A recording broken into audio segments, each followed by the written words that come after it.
À la lecture des premiers chapitres du livre de Samuel, nous voyons physiquement Élie dans un état de cécité presque complète. Il a les yeux fixes. Spirituellement aussi, il a la vue excessivement basse. Et ici, encore, l'état de ses yeux représente aussi bien son propre état spirituel que celui de son peuple. Il est dit, la parole de Dieu était rare en ces temps-là. Les visions n'étaient pas fréquentes. Samuel 3:1. Presque tout le monde est aveugle. Le sens de la vision fonctionne mal. Il y a comme un voile devant tous les yeux. Pour Élie, c'est toujours à lui que nous revenons. On peut en dire autant de lui,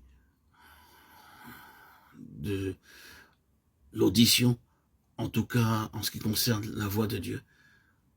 Il ne réagit plus. Son oreille intérieure a perdu sa sensibilité spirituelle.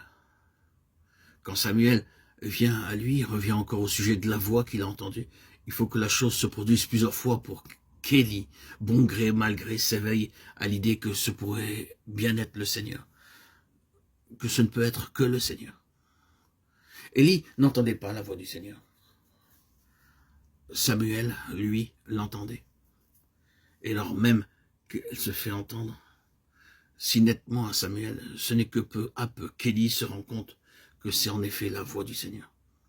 Or, ce qu'était Élie au point de vue spirituel, tout le peuple l'était avec lui. Il leur manquait cette oreille intérieure qui leur eût permis de discerner ce que l'Esprit avait à dire. Il y a une grande différence entre avoir des oreilles pour suivre un enseignement doctrinal et avoir une oreille intérieure pour entendre le Seigneur lui-même. Quoi qu'on pense nos versions françaises, le Seigneur n'a jamais dit aux églises d'Asie que celui qui a des oreilles entende. Il a dit le mot grec et au singulier que celui qui a une oreille. Ce qui est tout autre chose. Nous ne pouvons pas entendre la voix de l'Esprit avec nos oreilles extérieures. C'est au-dedans qu'il faut avoir une oreille. Cet organe intérieur est seul capable de discerner ce que l'Esprit dit. Élie donc entendait peu et mal. Et en ce qui concerne la voix de l'Esprit, le peuple qui l'entourait entendait aussi peu et aussi mal que lui, tant son état spirituel était bas. Faiblesse, surdité, cécité, la confusion était inévitable.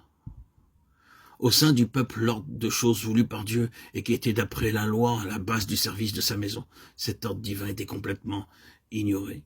La lampe de Dieu n'était pas encore éteinte, nous est-il dit. La coutume, évidemment, s'était établie de laisser la lampe s'éteindre, ce qui était contraire à la parole de Dieu. La parole de Dieu stipulait expressément que cette lampe devait brûler continuellement. Maintenant, personne ne paraît trouver étrange qu'elle s'éteigne. La lampe de Dieu n'était pas encore éteinte. Nous n'avons pas besoin d'aller beaucoup plus loin pour découvrir dans la maison de Dieu d'autres signes de désordre et combien plus terrible cela, les fils d'Élie par exemple. Ainsi, le service du sanctuaire que l'Épître aux Hébreux appelle l'image et l'ombre des choses célestes ne reflétait plus rien de divin au sein du peuple de Dieu et n'était plus qu'une grossière déformation de la réalité d'en haut, ce qui aurait dû spirituellement parlant être une exacte représentation de la pensée de Dieu était complètement déchu du rôle élevé que Dieu lui avait assigné. Essayez un peu de mettre ces données-là en parallèle avec les grands chapitres du livre des Chroniques qui nous décrivent l'achèvement du temple et sa dédicace. Voyez la situation au moment où Salomon va présider à cette solennité. Quel contraste, quelle métamorphose. Moralement et spirituellement, quelle distance. La mort a fait place à la vie. Les ténèbres, le désordre, la faiblesse, la honte ont disparu. Tout est lumière maintenant, tout est ordonné, tout parle de puissance et de gloire. Or, c'est là que nous touchons du doigt l'objectif essentiel de la vie de David. Sa carrière est en relation directe avec ces deux ordres de choses. Il est l'instrument de transition qui va faire passer Israël d'un régime à l'autre.